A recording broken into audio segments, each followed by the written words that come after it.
We provide you the platform to turn your dreams into reality. Give wings to your aspirations with KR Mangalam University. रूस की सेना Ukraine पर कई तरह से हमले कर रही है। रूस ने ईरान के शाहिद 136 ड्रोन्स को बेहद ताकतवर बना दिया है।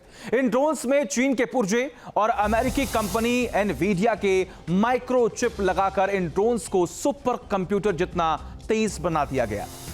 गिरान 3 ड्रोन 3000 किलोमीटर दूर तक हमला कर सकते हैं।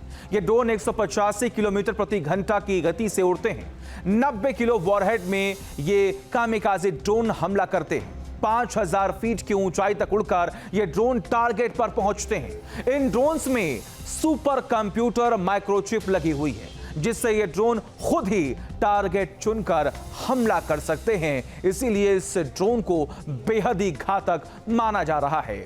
अब देखिए, रूस के खिलाफ 41 महीने से जंग लड़ रहा यूक्रेन अब भयानक पलटवार कर रहा है।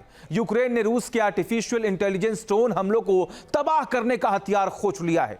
यूक्रेन की सेना स्कायनेस्क ड्रोन किलर गन से रूस के हमलों को नाकाम कर रही है और अब यूक्रेन ने दावा किया है कि वो रूस की हाइपरसोनिक मिसाइलों को रोकने वाली वायु रक्षा प्रणाली बनाने की भी बेहद करीब पहुंच चुका है। देखिए,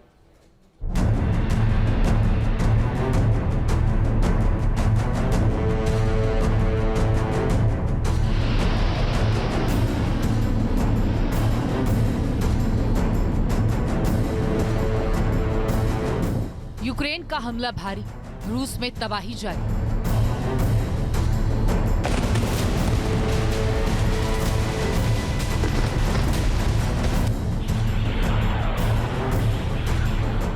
ड्रोन का शिकारी आया, रूस घबराया।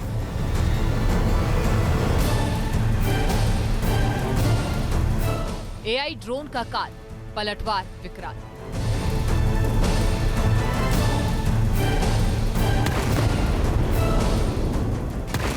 ताबड़तोड़ हमले नाकाम करने का हथियार आ गया है। जंग के मैदान का रुख 1 मिनट में बदल गया है। रूस के ड्रोन चारों तरफ से घिर चुके हैं और तबाही मचाने आया शिकारी खुद शिकार बन गया। यूक्रेन के पलटवार से रूस का प्लान फेल हो चुका है। पुतिन की सेना रात भर हमले कर रही है।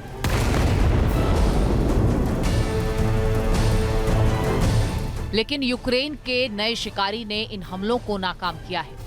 रूस इस किलर ड्रोन के सामने ध्वस्त हो रहे हैं। यूक्रेन को शोलों में तब्दील करने की सोच रहे रूस के जनरल्स के होश फाख्ता हो रहे हैं। जर्मनी में बने हथियारों से यूक्रेन की सेना ने जंग के मैदान का रुख मोड़ना शुरू कर दिया है। रूस के गिरान 3 ड्रोन को हवा में तबाह कर दिया जा रहा है। जर्मनी का एंटी ड्रोन सिस्टम जंग के मैदान में गरज रहा है। स्कायनेक्स ड्रोन किलर गन 360 डिग्री तक घूमकर टारगेट को ध्वस्त कर सकता है। 35 mm बैरल वाली ये गन 1 मिनट में 1000 राउंड फायर करती है। ये गन सेंसर से लैस है, जिसे ऑटोमेटिक मोड पर चलाया जा सकता है और हवा में 800 मीटर की दूरी पर ही ड्रोन्स को तबाह कर सकती है। यूक्रेन में रूस के ड्रोन्स का शमशान बन रहा है। मैदानों में ड्रोन्स का सैकड़ों टन मलबा बिखरा हुआ है कि वो रोजाना रूस के 1000 ड्रोन्स तबाह करने की ताकत हासिल कर चुका है।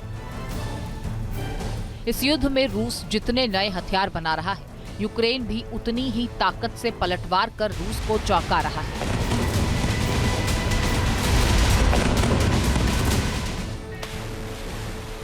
रूस की हाइपरसोनिक मिसाइलों का दुनिया के किसी देश के पास तोड़ नहीं, लेकिन यूक्रेन दावा कर रहा है कि वो हाइपरसोनिक मिसाइल किलर बनाने के बेहद करीब है। रूस के पास 480 किलोमीटर दूर तक हमला करने वाले किंजल हाइपरसोनिक मिसाइल है। 1000 किलोमीटर दूर तक हमला करने वाली जिरकॉन हाइपरसोनिक मिसाइल है। ओरेशनिक हाइपरसोनिक मिसाइल 5500 किलोमीटर दूर पर प्रहार कर सकती है और रूस के पास 18000 किलोमीटर दूर तक हमला करने वाली सरमत हाइपरसोनिक मिसाइल भी है। अब यूक्रेन यदि हाइपरसोनिक किलर बनाने में कामयाब हो गया तो ये रूस का मुकाबला करने के लिए तैयारी कर रहे नाटो के लिए एक संजीवनी का काम करेगा। ये हथियार रूस यूक्रेन जंग का रुख बदल देगा। यूक्रेन ने इतने लंबे समय तक रूस को जिस तरह से काउंटर किया है, वो बात मिलिट्रीली संभव नहीं दिखाई देती थी। लेकिन वेस्टर्न सपोर्ट और यूरोप के पावर के दम पर यूक्रेन ने रशिया को अच्छा खासा नुकसान पहुंचा रखा है। लेकिन हर चीज़ की एक सीमा होती है, और अब अगर यूक्रेन ये दावा कर रहा है कि वो इनकमिंग थ्रेट्स जो कि ड्रोन्स के रूप में, मिसाइल्स के रूप में, हाइपरसोनिक मिसाइल्स के रूप में आ रही हैं, उनको काउंटर करने के लिए सिस्टम तैयार कर रहा है, तो ये चीज़ पूरी तरह सही नहीं हो सकती। यूक्रेन की सेना इस युद्ध में अपनी पूरी ताकत लगा चुकी है। 41 महीने से यूक्रेन का हर सैनिक मोर्चे पर डटा हुआ है। जहां भक्ति है हर शब्द में, कथाओं में छुपे हैं दिव्य रहस्य, और ज्योतिष देता है जीवन को दिशा। धर्म से जुड़ी हर बातों को जानने के लिए हमारे चैनल स्तुति को सब्सक्राइब करें। चैनल पर जाने के लिए इस लिंक पर क्लिक करें।